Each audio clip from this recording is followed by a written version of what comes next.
Welcome to the Ordinary Marathoner podcast.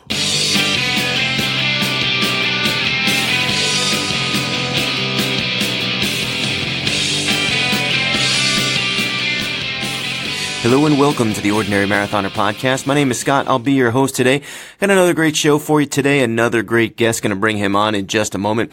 Today's episode is brought to you by Fleet Feet Longmeadow. Fleet Feet Longmeadow is helping us out with the 5K portion of the Ordinary Marathon, our 10-day virtual race. That starts, I believe it's April 26th through Cinco de Mayo.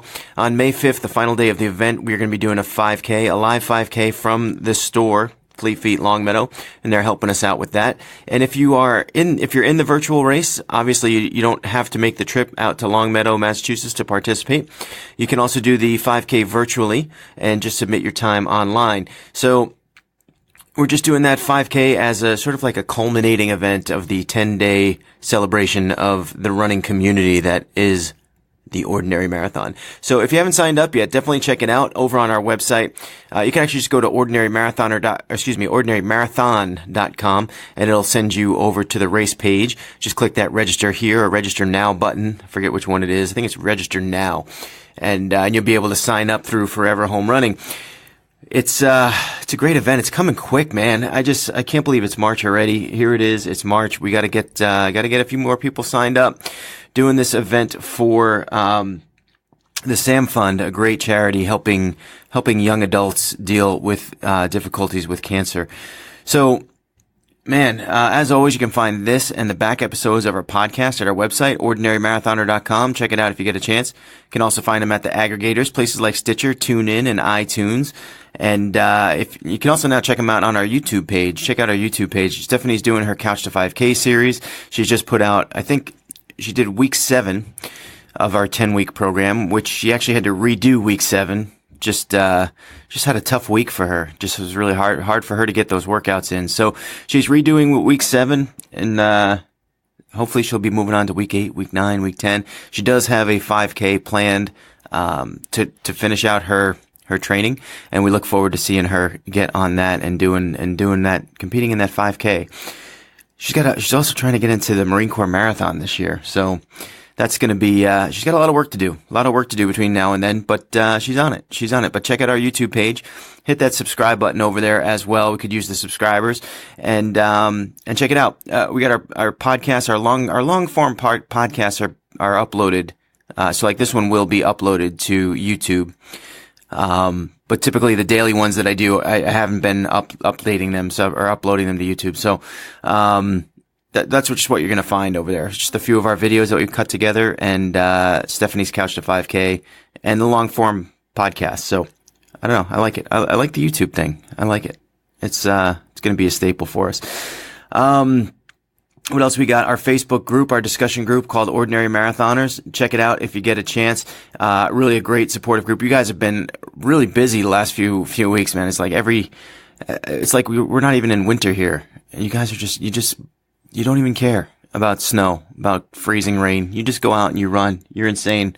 But a great group of people, very supportive, whether you are an ultra marathoner or whether you're just starting to take your first few steps off the couch. This is a good spot for you to be. It's a non-judgmental zone. A lot of support over there. Ordinary Marathoners. It's a closed group. Got to add yourself to it. We'll put you through right away, though. And you can join the discussion over there. Or you can find me at Twitter, at Ord Marathoner. That's O-R-D Marathoner. Check me out there. Follow me there. I'll follow you back. Or you can find our race page at Ordinary Race. That's for the Ordinary Marathon. And all that stuff is going to be necessary if you're running the race, if you're participating. You're going to want to post some pictures, post your runs to social media, and we'll all celebrate with you. It's a great event. Love it. All right, with that, I'm going to bring in today's guest. He is a teacher from Salt Lake City, Utah. I'm assuming he's an English teacher, actually. He's also a marathoner. He's also just written a book. I think he's just putting the finishing touches on it over the next couple of weeks. It's going to be out shortly. Mike Roberts, welcome to the podcast, Mike. Hey, thanks for having me. Great. I want to apologize because me and you kind of had like we were going to do the podcast earlier in the week and I kind of had to reschedule and my schedule's been all over the place. So I do appreciate you being able to reschedule for me and I'm glad to have you on the show. Yeah, no, happy we were able to make it happen. Great. So, so we have a lot to talk about here, and typically I get runners on the podcast, and we start talking about their running. But since I know that you're also a teacher, and I know that that has a lot to do with the book that you've written, why don't you give us a rundown on sort of like your teaching background and how that started? Sure. I've been teaching middle school English for 20 years, which I know everyone out there is thinking that is like the dream job, hanging out with a bunch of 13 and 14-year-olds all day. But I love it. I kind of stumbled into the job. My plan was to be, oddly enough, I wanted to be a high school history teacher. And things just kind of fell into place. And I stumbled into this job interview and went to the interview, and things went well. And 20 years later, I'm still here kicking around with those same 13 and 14. Well, not the same ones, obviously, but, the same crew, basically. And you just love every. Yeah, you feel fulfilled. You're loving all things about it, or? Yeah, no, I love that age group. They bring the energy every single day, which challenges me to bring the energy every single day. And it's really cool to see them talk about their successes and their failures, and to have that opportunity to talk to them as well about my successes and failures. It's really cool. The book actually just came out this week. So, okay.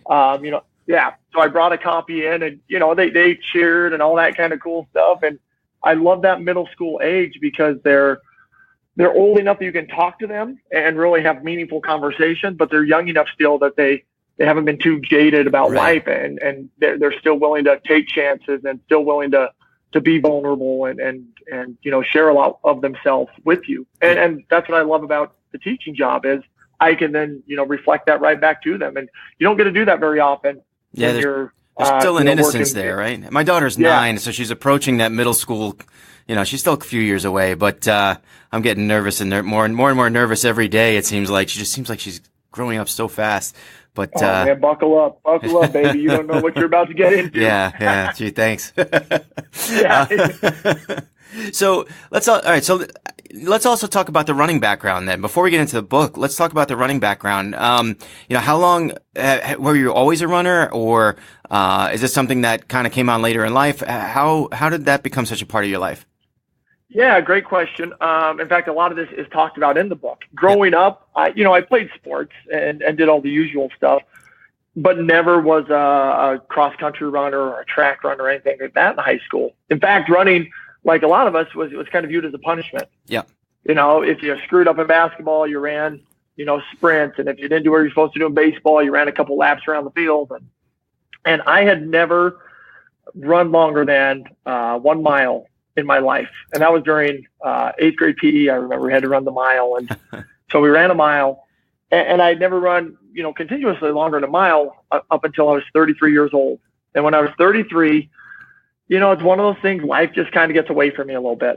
And I kind of sat back and looked at myself, and I was 229 pounds, which I've always been kind of a skinnier guy. And 229, I mean, there was some beef on me. Yeah. And I decided, it's time to try to get back in shape. Cause I'd been in decent shape. I had lifted weights and stuff like that throughout my 20s, but then, late 20s, early 30s, I just, started having kids and started eating and just kind of lost focus a little bit.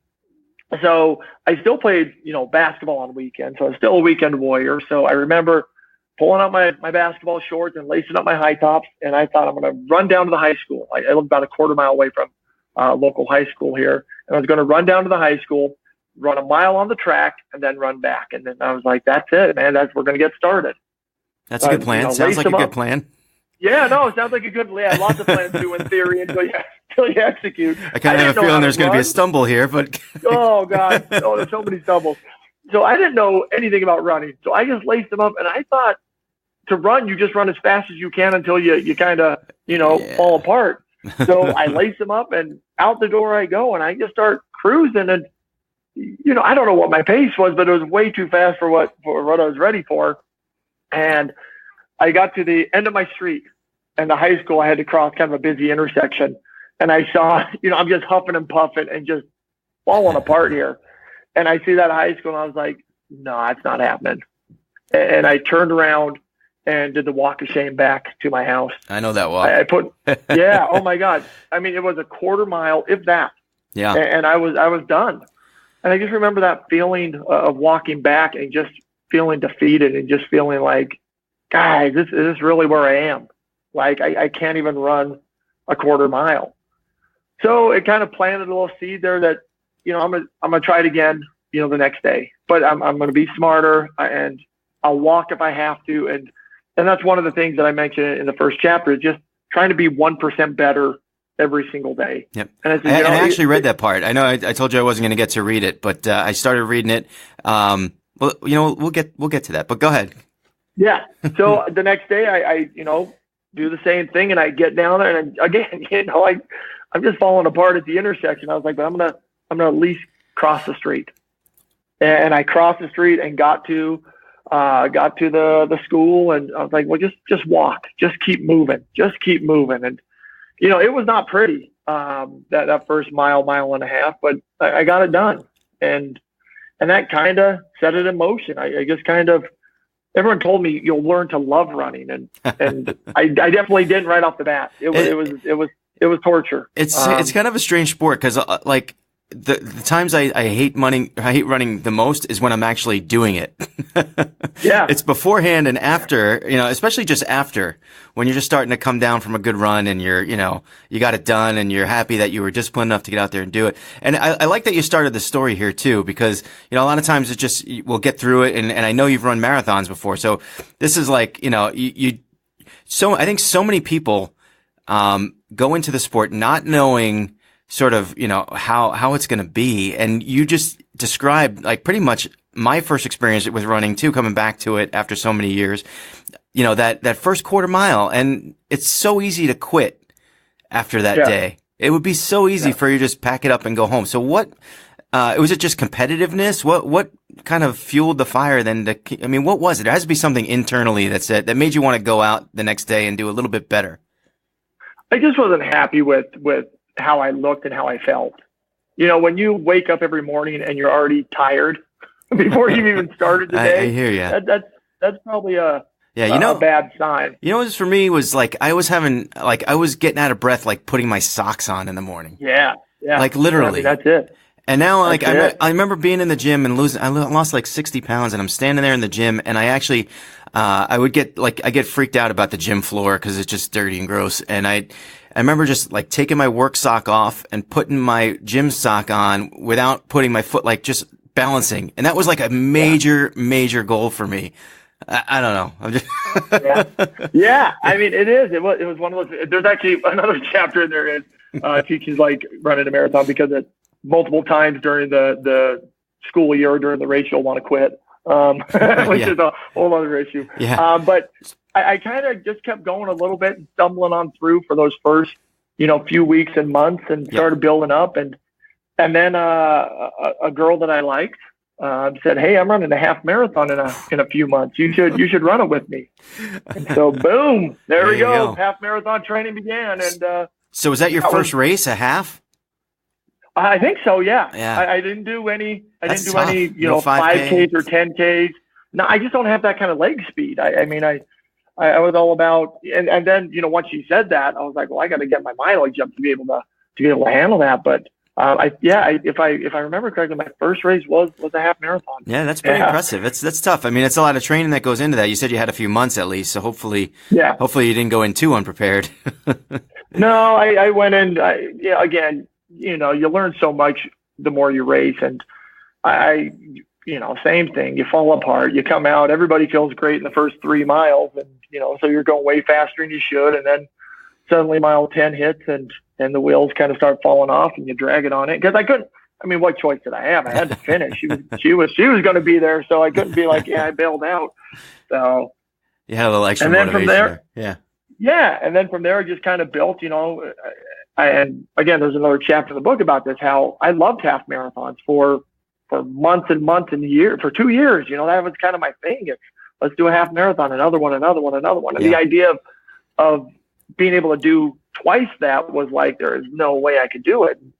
So then after, a couple of years of half marathons, you kind of jump up to the marathon. And again, you go through those same struggles of pacing and hydration and fueling and all that stuff. And then after, a couple of years of the marathon, it's like, well, what's next? And then you start getting into, 50Ks and 50 milers and 100 milers. And adventure runs. I mean, So I did. what is your, so where did you peak out? Where have you what's the longest race you've done?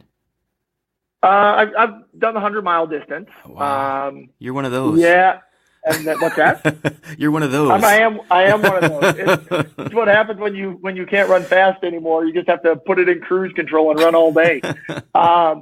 I also, a couple of years ago, my school was trying to raise money for a new field. So I did a fundraiser at my school, where I ran from Salt Lake City to Las Vegas in the summer.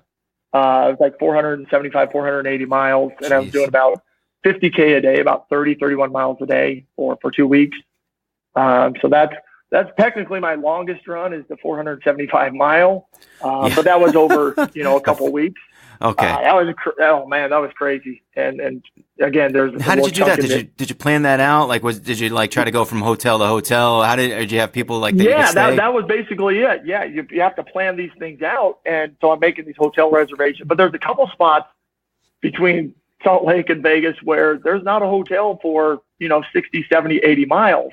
So a couple of days, that's a good day. I'd start at the hotel and then have to run and then find my stopping point and then drive ahead another 50 miles to the hotel where I'd sleep for the night, then drive back and then run to the hotel. A lot of back and forth. And it was in the summer. And there's a part where I remember getting in the car, I was supposed to put in like 40 miles this one day. So I started super early at like 4 a.m. I was just dragging. It was just, a long day. And I get in the car and I'm just, taking a drink or whatever. And I look at the clock and it's already 1:16. And I was like, holy cow, I can't believe it's already this late. I feel like I haven't been running that long. And then I kind of looked down at my watch and I'm like, what is going on? Because my watch said something like, 11:25. I was like, what is, so then I look again. That was the temperature. It was 116 degrees outside. Yeah. Man, I gotta pump the brake. This might be it for today. I was just gonna say, no, I think that's why you're doing a little hallucination there, maybe. kind of, yeah. Where you're super confused about things, but no, I love. I mean, right now, my favorite part about running is just the alone time I get. I know a lot of people love running in groups and things like that, and I still do love the adrenaline that comes with getting in on that starting line and just getting there. But I also love the process now. To me, it's the race is kind of the reward for all the practice and all the training that you put in. Yeah. But I tell my students all the time, one of my favorite things is to be completely alone up in the mountains for like 5 hours. And that blows their mind. They're like, why, what do you do? I'm like, you just run and you just think. And it's just a great way to clear your mind, kind of, right? I've learned, so much about life just out on the trail running. Yeah, and I tell you, so we had we had some people over last night. We were up a little bit late. Woke up this morning, kind of dragging around, and before I knew it, I looked down. It's like 3:00. I'm like, oh, I gotta call Mike soon. We got our podcast, and I'm like, my entire day is gone. But like when you have that, when you have that sort of, I would say, I guess, discipline and I don't know, I guess motivation kind of to get up and get out there. It's just so much better. It feels so much more productive when you're in motion and you can kind of sort things out without kind of like the distractions that we all have, the cell phones, the YouTube, I don't know. It's kind of nice to have that time by yourself. And I think you're right. You do get a lot more out of it, which I think maybe that ties in a little here, to the book. And that's kind of, where I want to go here. So the book is called Chasing Greatness. It's 26.2 ways teaching is like running a marathon. And, I started reading it earlier today. I know I haven't had time to really get into it too much, but, I gotta say it, chapter 1, it feels like, it's a teacher writing this. There's a certain angle here that's a little bit different, a little bit unique. And, and I was enjoying it. I'm actually excited to read the rest of it. But where did you come up with the idea to sort of put this together? And, what was your motivation, I guess, for taking so much time to sit down and write all this stuff down? There's a brain researcher. His name is Jim Quick, and he has a phrase that says, when the body moves, the brain grooves. And like all my great ideas happen when I'm out on a run. And so I have this on my phone, I just take notes as I'm running with just like ideas that I come up with as I'm running. And this one just kind of popped into my brain one day where I was like, I was thinking about teaching and this and that. And I was like, God, there are just so many parallels between what I do in the classroom and what training for a marathon is like. So I just started, honestly, I took a little break and just started walking as I'm, up on a hike, and just started jotting all these things down, and the parallels. And I don't think it's just teaching either. I think you could sub in a lot of careers and a lot of jobs where it's like, it requires commitment. It does get stressful. You do need to set goals if you want to be reach your target. You got to have the right tools in order to perform your best. Little things like pacing. A school year is a long time, and you have to pace yourself. If I come out guns a-blazing the entire time, right around February, you see a lot of teachers kind of crashing because they've kind of put forth, all their energy, and that's, you'll hit the wall. We in teaching, the wall is referred to as Friday afternoon at about 2:00, where you're done and the kids are done. It's like, how do I push through to this higher level to continue on? The balance that is required for both. Yeah. I've had stages in both my running and my teaching career, or again, it can be whatever career you have, where you are just so involved in it that, I was grading papers on weekends and every day, and same thing with running. I come home and run for an hour every single day, and then on weekends, you got to find that balance to keep everything lined up. Yeah. I was just going to say, like, if you're an English teacher, so you're grading papers. Obviously it's not like, you have like the little, multiple choice bubbles that you can just feed through the machine and come up with a test grade. Like, you actually have to read these things and put in time. Yeah. And yet you're out, you're still also getting out, it's for 4 or 5 hour runs or whatever you're doing up in the mountains. Like, that to me sounds like a lot of time commitment, and yet you're somehow able to do it. So, it must take a lot of discipline, to be able to do both. How do you juggle? Yeah. It's a lot of early mornings and sometimes late nights where, I'm either getting up to get my workout in, or I'm staying up to grade a paper or whatever. But the more I've done it and the more experience you get with it, I think the better you get at managing it. Especially once you get 10, 15 years of running, in you. I don't have to put in the 70-mile weeks, like I used to put in back when I was younger trying to run fast. Now I can get by on a lot less than that. And I don't push my body to that extent because I don't know. There's so many great sayings out there about the mental toughness of running. And, once you've kind of done that and you can dip into that well, I think that helps out. That doesn't mean, I'm not going to be setting any PRs anytime soon. But my focus is kind of shifted. And that's one of the things, one of the peaks. Every chapter ends with either a runner profile or a teacher profile. And I there are some great runners in this book. For those of you who are running fans and marathon fans, we got things from Ellie Greenwood. We got Mike Wardian. If you know who that is, that dude is a nut. He's a beast. He is like running across Israel, I think, right now as we speak. You got Scott Jurek. We got Dina Castor, who is the female American marathon record holder. Sage Canada. You got all these huge names, but it always comes back down to, are you enjoying it? Yep. Are you having fun? Are you, what are you learning in the process? And that's what they all kind of stress. And it was really cool to have that to fall back on, where it's like, okay, so my times are getting a little slower, but I can still, be productive and enjoy the process. And one of my big things now is, when I first started running, it was, you go hard the entire time, and when you cross that finish line, you should either be passing out or puking. And then, the next week is you can barely walk and things like that. And now I'm much more of a, I'd rather slow down on a race and run it a minute per mile slower, but end happy. Yeah. And enjoying the process. Get that slice of pizza or whatever they got at the end and just enjoy it, as opposed to throwing up in the corner. It's taken me a long time to get there though. Yeah, and so, and maybe, I have started considering going back and trying to get some speed in there and doing some half marathons and things like that. But Yeah, and that's what's fun. I mean, your priorities change. That's another thing we talk about in the book is, like I said, when I first started, I was sure half marathons was like the pinnacle of running. Like that's all I want to do is run those short, fast races and get the most I can. And then suddenly it becomes the marathon. And then I want to run the marathon fast. And then it's, well, can I do a 50K? And then it's, can I do a mountainous 50 miler? And then can I do a 100 miler? What kind of adventure runs are out there? And that's one thing I've been working on this year a lot is just varying the running. To me, that's where it gets exciting and stays fresh. So I'm not just doing that 13.1 every single weekend. It's, I'll bust out a 5K. I did a 6-hour run earlier this month. It was up and down a mountain as many times as you could go in 6 hours. I did a 24-hour a couple of weeks ago in Las Vegas. I got a 50 miler coming up. I got some marathons. So just mixing up the road and the surface, and it just makes it fun. Yeah, that's interesting. Yeah.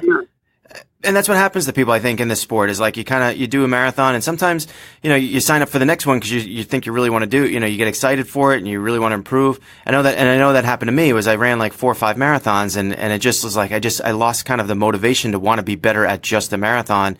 And I was running slower and slower and slower and having more pain and training was going worse. So I went into triathlon, which is sort of similar to what you're saying. Like you kind of needed a little difference, but you wanted to still do the training. You want, that it's something fun, something that you like, but you wanted to make sure you could, I guess, maximize that feeling of accomplishment, I think. Yeah, exactly. And that's another cool thing about the runner profiles. Cause I mentioned some of the elites, but I have just everyday runners too. I was going to say, I didn't get a call, I didn't get what happened. Yeah. I didn't get That's true. I should have busted you out. But one of the people who put in their comment, she's run one marathon her entire life and she swears she'll never do it again. Yeah. And so I wanted to put in the full range of, here's someone who enjoys running and they did this marathon. And again, that ties back into just some of the chapters about perseverance and things like that of you got to be doing it for yourself and be ready to. And that's what she talks about. She's like, man, she hit the wall and she was like, I'm done. And she talked about how she's happy she did it, but she never wants to do it again. And then you have the other people who have run just hundreds and hundreds of marathons who it's now their thing. Yeah, that's their thing. So let me ask you this. So with all the lessons that you've learned obviously in the discipline it takes and all the lessons you learned in running, now I imagine you take that over to the classroom. And obviously you get a syllabus from the state or whatnot, and you're like, all right, I got to teach this. But then how do you go about imparting the lessons that you've learned through running and that nature? How do you impart those things upon your students? How does it mix in together? Yeah, that's what a lot of teachers refer to as the hidden curriculum. Yeah, that's cool. So you teach life through the curriculum, and so it's one of those. You give me anything at this point. I want you to teach this. It's like, okay, I can teach that. And here, I have enough tools in my tool belt where I can be like, okay, I can tell a story about this and I can have them do this project and it all relates back to the main learning target that we're going for. So I'm a big fan of, to me, the most successful teachers, and again, the most successful leaders, and this is something that goes well beyond teaching, but the most successful, I think, people in life really center on creating positive relationships with people. And I'm a huge fan of talking to my students, not just, hey, I'm the teacher, but hey, I'm a person too. And here are things I enjoy doing. And so we do a lot of things. Every Monday we do what's called Good Weekend, Bad Weekend, but we share, what was good about our weekend, what was bad about our weekend. I do little things like once a week I do a tip of the week and I give them a tip about just kind of life. There's enough, if you're just constantly, beating them down with the curriculum, you're going to lose those kids pretty fast. And again, this goes into, you'll lose adults fast too. If you're in a meeting, you're just constantly talking those numbers that we got to hit in our quota, you're going to lose people. You got to establish those relationships. And it's really cool to be able to share this side of myself with my students, whether it's the running, whether it's the writing. I tell my students all the time, the 24-hour race that was a couple weeks ago, my students were guessing how far they think I'm going to run. That's great. And so you really get them, to kind of buy into it. It it helps me maintain my focus as well, and kind of the reason behind I'm doing it. So I guess, I think, we talk about syllabus and we talk about sort of, like you said, the unwritten syllabus. Like how much of that would you attribute to experience? And I kind of feel like there's a little bit of overlap from, to running and teaching in that way too, is that, obviously with more experience, you get sort of, the curriculum probably almost becomes second nature. I hate to say it like that, but I'm sure that there's always a continuing kind of, process that you have to go through to make sure that you're up to date. But, you get comfortable with the syllabus, and then all of a sudden it's like, maybe those first few years, you have to you really got to pound that syllabus into your brain because, that's what you're teaching, but you don't really have the finesse to work in that unwritten curriculum, like you're saying. But then over time, as you get more comfortable with it, and that becomes does that become like second nature? And what would the overlap there be like with running? And is there something there? Yeah, absolutely. You just covered 4 of the chapters in the book, actually. One of the chapters is called "With Experience Comes Wisdom."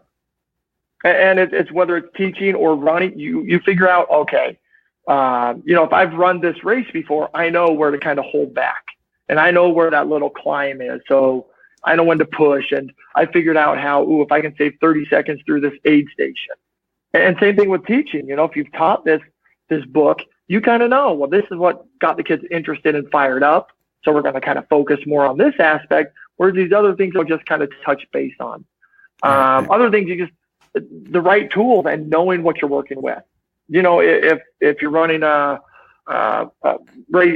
trail marathon and you show up in your racing flats and you don't have the right tools for what you're doing, the more tools you gather over the years, the more successful you are. And that's what a lot of teaching, and again, I think it goes well beyond teaching in just any aspects of life. The more tools you have to handle the different situations, the more apt you are to be able to overcome any challenges that might pop up.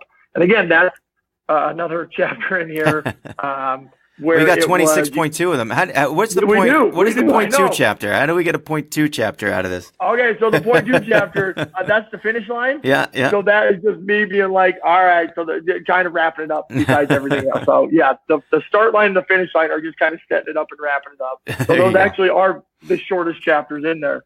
Right. But we talk about learning from your failures.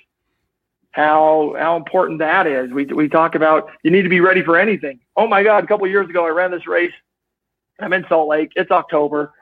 The weather down here is decent. I have this light little jacket on, feeling pretty good. I drive up. It was up in Park City, Utah, ski resort. It was the North Face 50K. So I get up there, and as I'm driving up the canyon, it kind of starts to snow. So I wasn't too worried about it. I had my trail running shoes on. By the time I get up to the ski resort, there's like an inch of snow already on the ground. Oh, no. So I'm starting to get a little nervous. It starts coming down harder. They decide to delay the race because it's coming down so hard. So I didn't know what to do. So I ran down to the local gas station there. Well, it was still, like I said, September, October, still pretty early in the year. So they didn't really have clubs or anything. So here I am about to run this mountainous race at 8,000 feet where it's snowing. And I have on like a lightweight jacket, my running tights. So I bought some hand warmers. And so that was my strategy to keep me alive, is just the hand warmers. You just have to be able to adapt to a lot of this stuff. And again, right. There's so many situations in life, and running's taught me this, that I think you're able to adapt to a lot of things if you just kind of take that second and really think through it and like, okay, what's the worst that's going to happen here? And really put yourself in that correct mindset to be able to accomplish it. Right. And then, sometimes you just do crazy stuff. That's, again, another thing we talk about. Like a 24-hour race? Yeah, or running to Vegas. Or yeah, that's crazy. That's same thing in the classroom. I mean, sometimes you're like, guys, right now we're reading The Lord of the Flies in my 8th grade English class. Nice. I know. We were talking about that book last night. That's so funny you even mentioned it. We were talking about that. I went through this is off topic, but I went through a phase in life where I decided to go back and read all the books that my teachers gave me that I never read in the first place. Yeah, and that was one of them. So I went back. You're like, I get it. I get it. You just kind of fake your way through when you're in school, make sure you knew enough just to answer the questions, and then years later, you're like, maybe that was pretty good. Maybe there was a reason I really should have read that. Yeah. So, and it goes to trying new things. I basically blew up how I was teaching everything. And I'm like, all right, guys, we're going to try this year. I've never done this before. Let's see what happens. I said, this could be spectacular or this could be a complete blow up. Let's find out what's going to work. So, go ahead. No, go ahead. No, I was going to, if there's a story to it, keep going. Cause I was going to change topics a little bit. Go ahead. No, there's not a story yet because we're just starting it out. So, we'll find out what happens. So what are you trying, what are you trying to do a little differently? I'm changing the way I'm assessing them. So, rather than having the traditional test, the multiple choice, the short answer, that type of stuff, we're going to have an oral final exam where they will draw. I'm going to have like 20 questions, and they're going to draw 2 out of a hat. And they have 1 minute to show me that they understand that question. Gotcha. And so that's completely different. And then number 2, I usually have them do some kind of project where we talk about the allegory aspect of the book. And this time I'm going to have them write a paper, but instead of just them writing a paper, it's going to be a group paper, and they're going to get a group grade, which I've never done before. I've done group projects where everybody gets their own individual grade, but I said, no, I want you guys to experience like a real world scenario where, your entire group is responsible for this project, and you are either going to succeed as a group or fail as a group. And so, that one, we haven't started either of those things yet. So we'll see how it goes, but they're pretty pumped. They like cool. The idea of being able to talk their way through it and working together. They're really hip to that. I think that's kind of, here's the guy who runs alone telling all these kids. I know. Yeah. They got to work together. I know. It's true. And I present at conferences and stuff, and I'm like, all right, do you want to work in groups? And teachers are always like, no. That's an option. I always give kids options. They do have the option to work alone. So I do provide that as well. That is very true. Well, I used to hate, the only thing I used to dislike about the group setting was that there was always the one or two people in the group that wouldn't pull their weight. And that was me. Yeah. And then, so they rely on either the people that work hard or the people that really care a lot more. And then, that becomes annoying, I guess, if you're not one of those people. But, so let me ask you this. So 20 years of teaching, I'm assuming you love it because it sounds like you're very passionate about it. Now, when I think of teaching and I think about, all right, no one does this job for 20 years just because it's a job and they're just trying to pay the bills. There has to be. We do it for the notoriety. We do it for the success, all the fame. Exactly, all the fame. Right? You wait 20 years, you write a book, and then you become famous. I guess for me, it has to be more like interpersonal, like that personal relationship you develop with the students. Has there ever been a student that kind of came like around I guess after class and said, hey, tell me about this running thing. How do I get started? How do I get involved? What can I do? Do you ever have that happen, or someone that wanted to sort of, I guess, someone that sees what you do and then wanted to be like you, or wanted to understand, like, what do I get from that? Yeah, no, that's a perfect timing. I had a kid this week. He is a sophomore now, so this is 2 years after he was in my class. He was he did a little cross country. I actually don't coach cross country. I coach basketball and volleyball, but during cross country seasons when I kind of start running, so I should probably get into coaching cross country. But he came to me during the school day and he said, "Hey, Mr. Roberts, I'm running a half marathon in a couple weeks. What tips do you have for me?" And it was really cool to see this kid who was just kind of he ran a little bit, but he was never really, the top kid in cross country or things like that. I think he just did it just to kind of be with his friends, to be taking it a little more seriously. And was like, he came and he wrote down notes and, all these suggestions I have. He's like, okay, we talked about how far he's been, his pacing, his strategy, what his goals are. And it was really cool to walk through that process with him. And to see him excited about it and the uncertainty. And that's what we talked a lot about is, hey man, you don't know if you can do this. And that's what makes it so fun. That's what makes it so cool is there's nothing, once you've done something, you can kind of check that box. And then after that, you're just kind of repeating what you've already done. It's what's next that makes it exciting. That makes life exciting for me, at least. That's got to be such a good feeling though, having that conversation. Oh, it was super cool. Super cool. And I've had a couple kids this year say, "Hey, I'm going to try to run. Have you run any 5Ks? I want to run some 5Ks this year." And so it's really cool to kind of be able to point them in that right direction and to help them out. And you know, when I brought in the book, a couple of kids were like flipping through it, and yeah, it's cool to be able to help them. You know, I mean, especially by 8th grade. I mean, there are some of these kids who can move, man. They can bust out some times, and so it's really fun to kind of be there to point them in the right direction and say, hey, I'm just, you know, here I am, 45-year-old dude, and I'm still doing this. And to see that it is something that can be done long term. It's not just, you know, for a lot of these kids who play sports, you play sports through high school. You know, you're not going to the NBA. You're not playing college football. You're not. It's I play sports through high school, and then, you know, then what happens? And I think running's a great way for them to see, no, this is a way to stay active for the rest of your life if you do it right. Yeah, and you know, you mentioned before, like when you were in 8th grade, you ran a mile, and then you didn't run more than a mile until you were like 33 years old. Yeah. And I don't know if there's something about, you know, the age of being younger. I mean, geez, I remember having a baseball coach, and when I was a sophomore, he made us run 2 miles, and we thought he was like a militant freak. And now I run marathons. So it's like at that age, like the distance of a mile or 2 miles, it just seems so daunting. And at least, I don't know, maybe that's changing with, you know, with sort of the, sort of how the sport and ultra marathoning and how more and more people every year seem to be involved in trying to achieve that goal of finishing their first marathon, and all the local half marathons nowadays, where you can pretty much find one wherever you live in the country. You can find one on almost any weekend. And maybe there's something to that now, like younger kids. I mean, I don't think that any sophomore when I was in high school would have ever even thought about running a half marathon. Yeah, no, I think it's still a pretty select group. We hang out with some nutty people. I mean, I still think, you know, the idea of running a marathon for a lot of people is like, oh my gosh.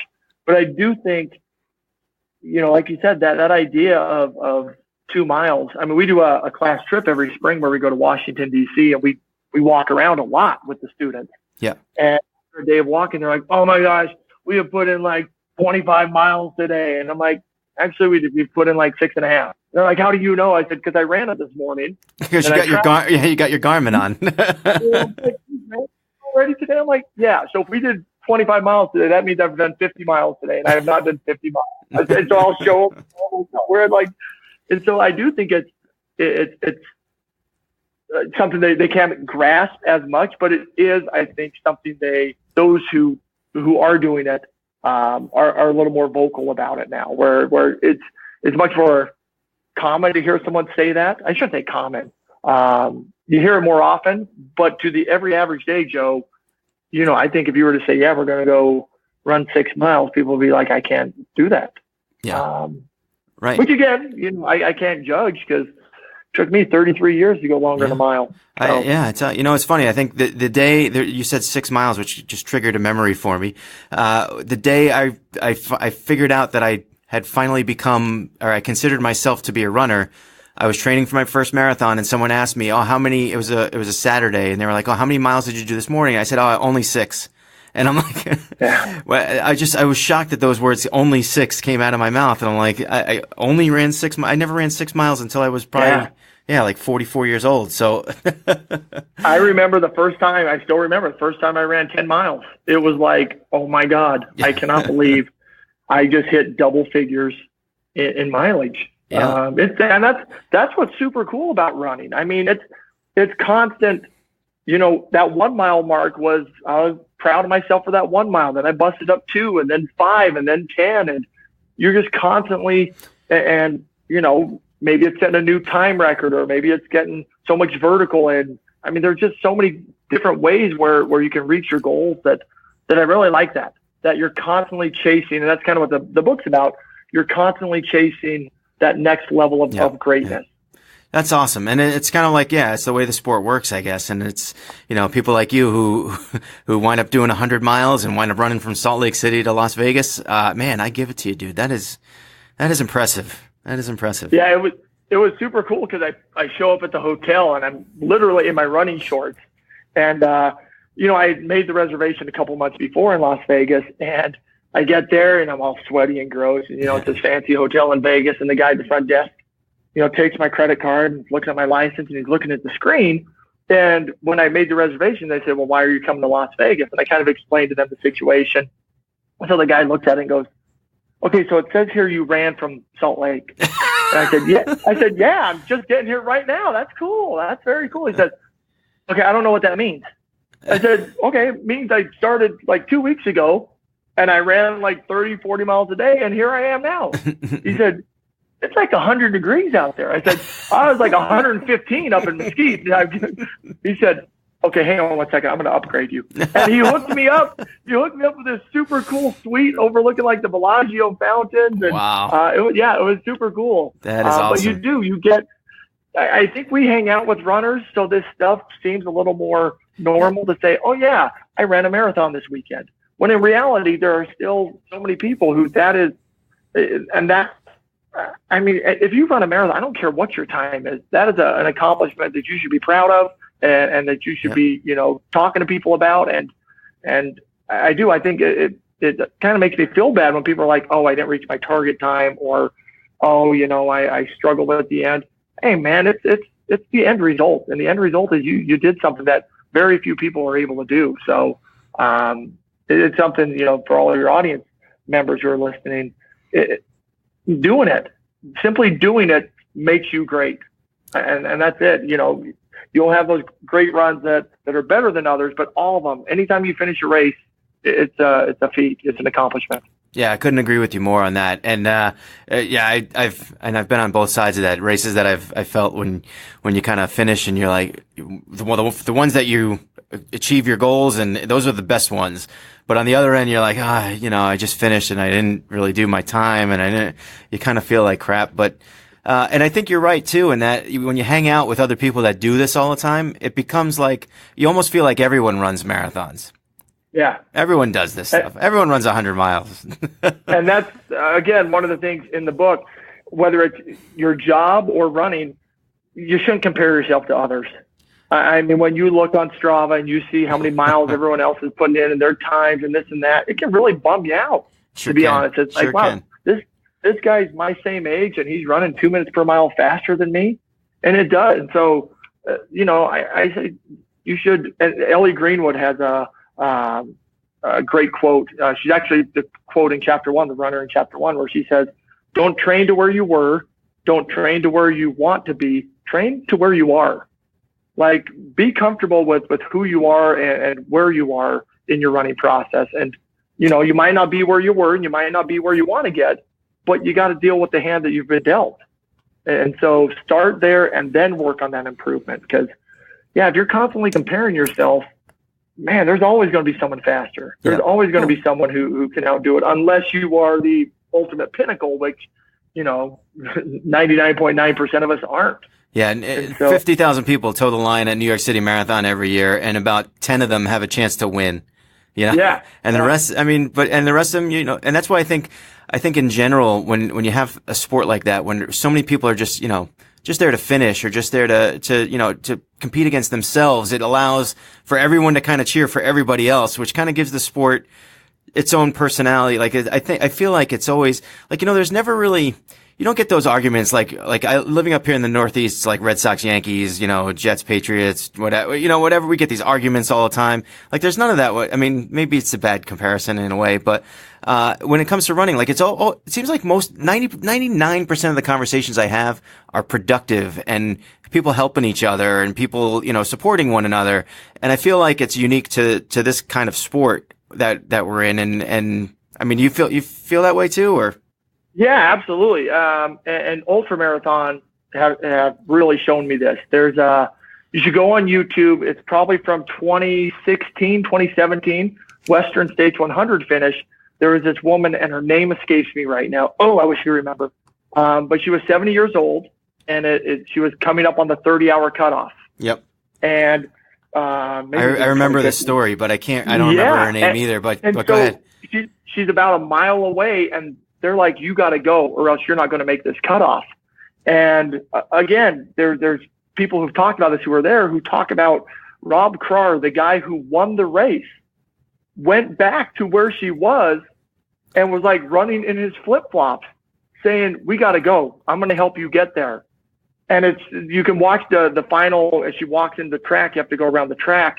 Yep. And here's this little old lady busting out for like the last, quarter mile, probably busting out like a 7:30 pace. After running 99 miles. Yeah. And she ends up finishing it with, I think, 6 seconds to spare. Wow. Yeah. And it's real. The whole place is going crazy, just going bananas for the last place finisher. Yep. And I just wish everybody could have that where you get that sense of, look at what I accomplished, not, oh, I didn't hit my target. Right. And for me personally, the races I remember most are the ones that I did struggle. The DNFs, those stick with me. The ones that, I felt terrible at the last half. Yep. The perseverance factor that to me, that's what helps me grow as a runner, are the tough races that I'm able to say, look what I did, versus the races that I shouldn't say come easy, because none of them really come easy, but the races where everything just kind of clicks.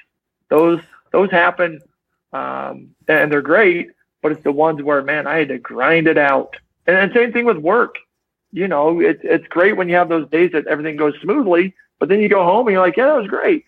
But it's the ones that you kind of have to tough through, and then you think about it, you're like, man, I should have done this differently. To me, those are the times where you really learn. Right. And you're kind of, I don't know, it's almost like you seek redemption. I kind of have some of that going on this year, where I didn't finish a race last year, and I'm doing it again this year, and I'm kind of, and I'm using that experience, the experience idea, of DNFing to sort of motivate me and push me to train for it again next year. So, I think you hit the nail on the head with that too. And the good races are the good races. The bad races, you can use them for motivation, and so all the races are valuable in that sense. So I think you make a good point there. So listen, Mike, let's just kind of round out the show here. Let's talk about the book again. Just sort of like you said, it's out now. Yeah, it is out. It just came out this week, in fact. So, yep. Awesome. So I'll definitely throw a link in the show description. It's called Chasing Greatness, by Mike Roberts. 26.2 Ways Teaching is Like Running a Marathon. Now available. I'm sure you can get it on Amazon. And, yep. Cool. We'll definitely throw a link there. Anything I missed, Mike? And while I got you here, well, let's throw out your social media. Like, how can we reach you? Like, if one of my listeners here reads the book and has questions or wants to talk to you about some of the stuff, how do they go about reaching you on social media, and anything I missed? Yeah. You can reach me on Twitter. I am at Bald Roberts, BALDROBERTS, and email. I'm still pretty old school. You can just email me. I am the Bald English Teacher at gmail.com. Hey, you got to embrace it, man. You got to embrace it. And with the book, it does focus on teaching aspects, just because that's my career that I've known. But again, like I said, I mean, if you're in the banking industry, if you're a doctor, if you're a lawyer, if you're in the food service industry, I mean, whatever you're in, I bet you can sub in, yeah, my job requires this, and my job. And so there's a lot of overlap, I just think, in life between marathon running and what you do every day. So while it's about teaching, that's just because that's what I've known. Sure. But I'm sure any of your readers out there could be like, yeah, this totally would work for me in terms of my career as well. And like I said, you get some great running tips from I mean, the whole range of elite 2:15 marathoners to people who finished.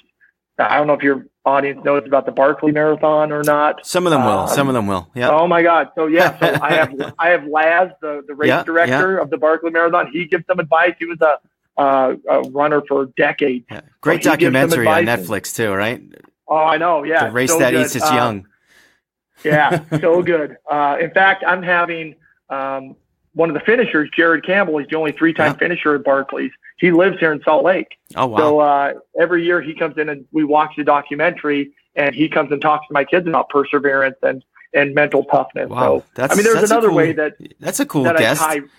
Yeah, no, it's super cool. It's another way that I tie running into it. I've had Scott Jurek come in when he was in town to talk to my students. I had the Iron Cowboy. He did 50 triathlons in 50 days. So anytime I can bring in some of these athletes who just kind of show how to do it, I do, because I think there's so many overlaps between just running and life. And there's a lot, there's a lot more, I think, to bringing in someone who goes through experiences like that and has something to say about life in general, as opposed to just opening a book and trying to read it, meaning your students a textbook. I think that's awesome that you do that.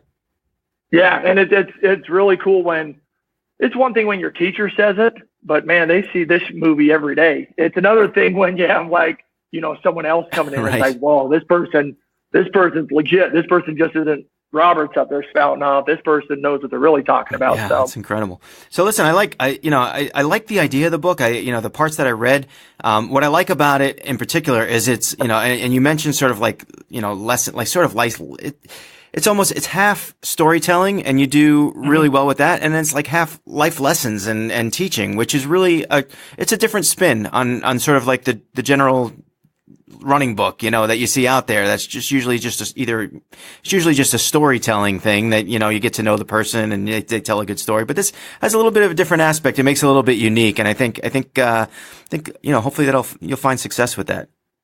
Yeah. And I've tried to throw in a wide range. So some of the stories are mine, but then I talk about, the Boston Marathon, Des Linden and, Yuki, the weather and overcoming that. I talk about the 2-hour project, the Nike project, how this dude missed it by, 26 seconds.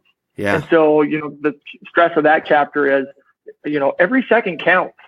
And when you think, this doesn't count, and again, I apply this to my teaching, but I think you can apply this to so many aspects of life where, if you get in a car accident, if you had done something that took up 1 or 2 seconds of your time earlier in the day, that car accident you may have avoided. Right. It gets you thinking about little things like that. Like, how do I use every second and how do I get the most out of every second? And again, that's something I stress with my students, but I think it's something that, if you're someone in the corporate world or a boss or something, how do you stress that with your employees where, no, I want you guys to get the most out of every single second, whether you're at work or just in life in general. I think it's a good message for people to really think about, because we always think I'll do that later. Right. But sometimes there's not a later. I tell you, you are not the teacher to have if you're going to use the excuse, I didn't have time to do my homework. Oh, God, no. And my students know it, too. They know, just be straight up. And because I you ran 13 miles in the morning and you woke up at 4 and you. And I got a couple kids, I got kids of my own. So, we all have the same 24 hours.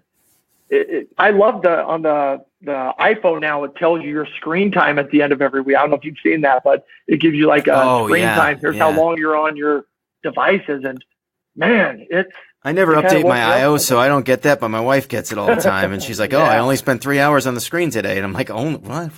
Well, I know. And that's how it is. We all get the same amount of time. It's what you do with that time. That's crazy. And that's what I really liked about this book is just getting so many different perspectives and different voices that show you, look, there's lots of ways to get from point A to point B. Yep. And everybody's kind of giving you their own little take in this book with a variety of stories and ideas. So it was a blast to write. I loved busting it out. It came pretty quickly once I started writing. It was just then a matter of, okay, what's the best order to put this information in? But it was super fun. And if anybody is, they do read it and they, want to leave a message on, hit me up on Twitter or whatever. Awesome. I respond to all that kind of stuff, and I'm happy to share any ideas or insights that I can add. That's great. And congratulations on the book. I didn't even congratulate. That's sort of a marathon in itself. It is. It definitely is. It's again, a lot of late nights, a lot of early mornings, a lot of grinding it out. There's so many, that's going to be my next book, 26.2 ways writing a book is like running a marathon. There you go. Because it takes a while. Then you could do 26.2 ways writing a book about writing a book. Exactly. That's it. So anyway, listen, Mike, thanks so much for coming on. Thanks for reaching out and putting this together for me, for reaching out to me and getting this done. It was, I don't know. So, you know what? I always say, let's do a half-hour podcast and we'll see where it goes. And I think I kept you here for almost an hour now. So, good conversation, and I appreciate you stopping by. Yeah, I love it. Like I said, if any of your readers have any questions or comments, just hit me up. And And again, I just want to leave with a final note of just remember to make running fun. I mean, you are truly blessed if you have the opportunity to go out and run and do all these crazy things that we do. And it really is a stroke of luck that we have that opportunity. And so make the most of it and enjoy it. And yeah, I appreciate your time. Oh, thank you. Thank you. And don't wait till you're 44 like me to get started. Do it. Get it up and running early. Younger. That's it. There you go. That's no joke. So thanks again for coming by, and we're going to wrap it up there, and we'll be back again next week. I'm not sure. I have like 2 or 3 different guests I'm going to bring on, but I don't know what order. So we'll see about that next week. We'll see who I can drag in here. Until then, always remember, when it comes to running, I'm no expert. I'm just ordinary.